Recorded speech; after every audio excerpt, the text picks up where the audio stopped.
Shalom and welcome to another in our series of podcasts from Temple Beth Am, a dynamic center for conservative Judaism in Los Angeles.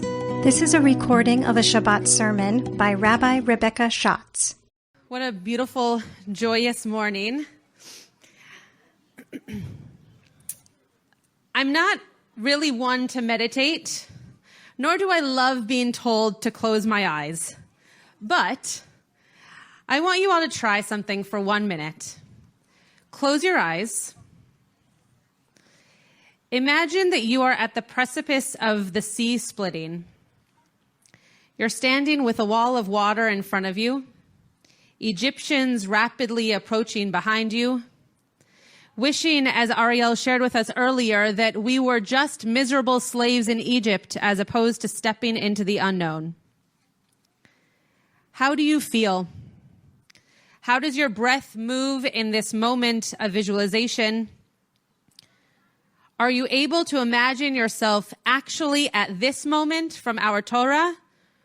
Or are you at the precipice of another moment in your life between fear, excitement, unknown, and possibility?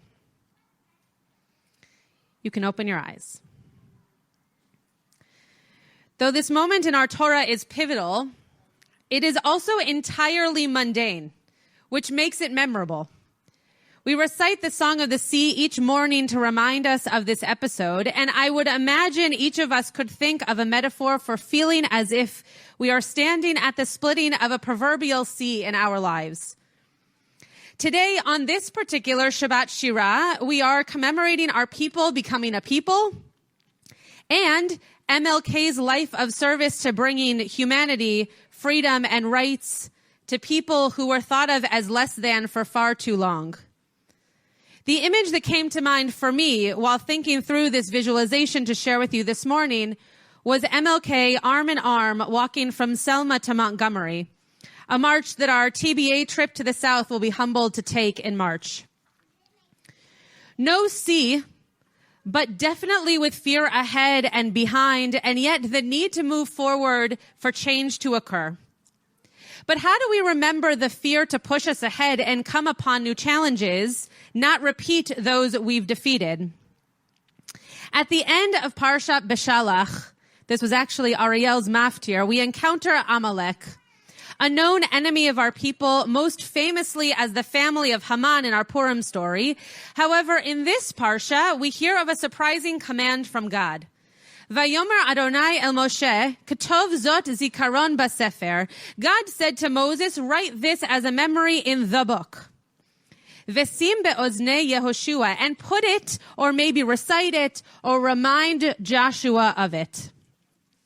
Ki macho emche et zecher Amalek mitachat hashamayim.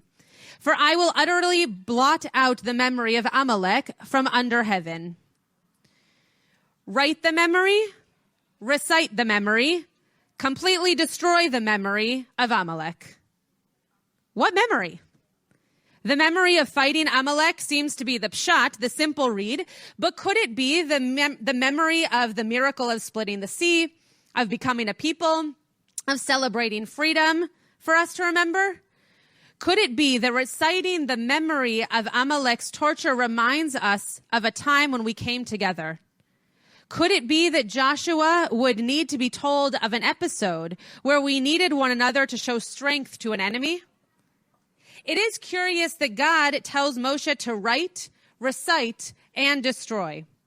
Why not just destroy? Do we have MLK Day to remind us of a hero and freedom fighter and to humble us that his work is unfortunately not done and his dream not fully imagined?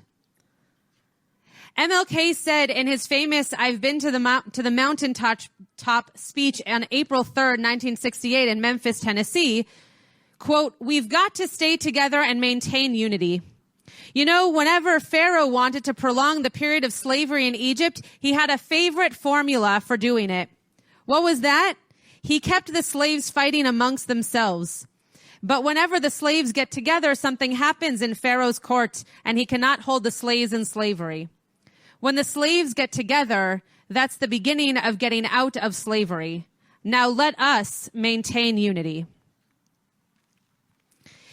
Chizkuni says that if we were to only pass down the memory of Amalek from parent to child, it would be subject to mistake and pieces would be forgotten. Everyone needed to know each moment in factual detail, similar to MLK saying everyone needs to be present because without everything and everyone, we are incomplete and incapable of moving forward. Chizkuni continues to explain, our descendants, when the time came, must have a written record of this dastardly attack on perfectly harmless people who had never attacked anyone. Eerily similar and embarrassingly repetitive. When we approached the sea, we were individuals, following a leader, believing and yet hesitant in the reason to move forward. After we went through this birth canal of our people, we became aware of our common values, the needs to support one another and rituals to come together around our belief system. I can only imagine that that is the way that those marching with MLK also felt. Knowing that they believed in the goal, they were uncertain of how to get there or that it would happen, and at the end of the march, feeling united. Parshat Beshalach has one of my favorite firsts. The first Shabbat is a community. Our first opportunity to understand what it meant to come together, to prepare for this day and to observe it in a way that included others. There's nothing about use of electricity, the halacha around Zoom or live streaming, the dimensions of an eruv, or even the traditional malachot to keep us in strict boundaries. There is only food to gather and community to enjoy as the recipe for this first Shabbat. The first Shabbat comes after the splitting of the sea, watching individuals transform into a people and before the next challenge of persecution after slavery.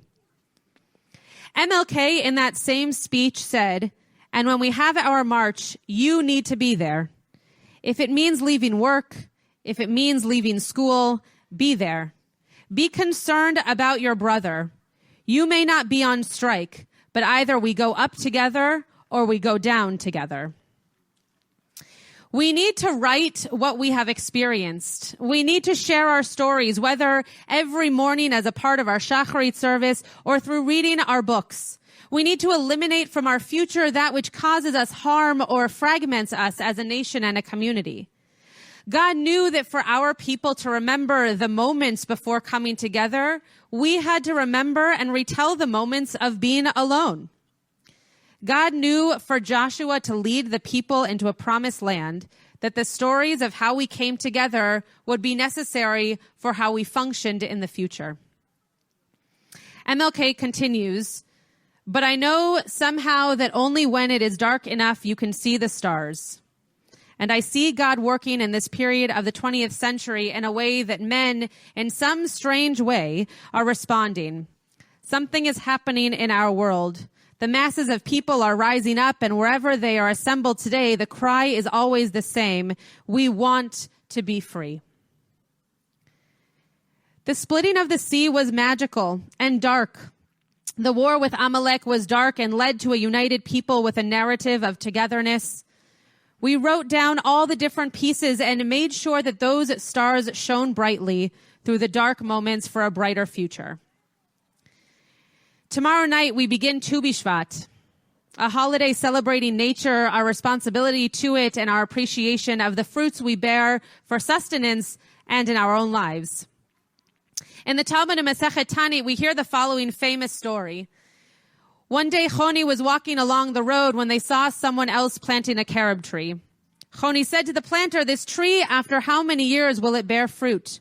The planter said to Choni, "It will not produce fruit until 70 years have passed."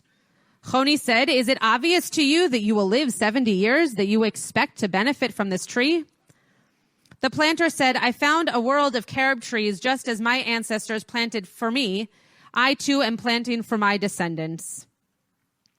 Though I know many of you have heard this story before, the lesson to plant a seed, to have those who follow care for and benefit from the fruits, is how God asked us to acknowledge our narrative of leaving Egypt and how MLK asks each of us to encounter a world of injustice.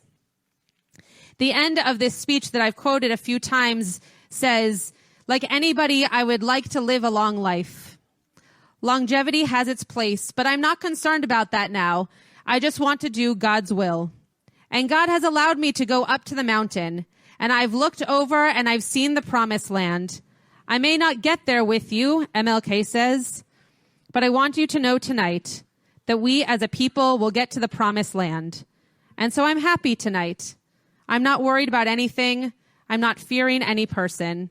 Mine eyes have seen the glory of the coming of the Lord. We should each plant a seed of the world we hope to be growing. We should plant the seed by writing down, sharing the story, and ultimately erasing that which is toxic to the fruits of our future. We need to recognize that just as MLK prophesied that we might not see our perfect world come into being, but we must plant the seed for our children to live in a world set up for success. We each stand on the precipice of a splitting sea today. How do we walk through to become a united people? How do we share our story and plant the seeds of a brighter future? You have been listening to another in our series of podcasts from Temple Beth Am, a dynamic center for conservative Judaism in Los Angeles. If you enjoy these podcasts, we invite you to write a review on the Apple Podcast site or wherever you get your podcasts. For more information about Temple Beth Am Los Angeles, go to tbala.org.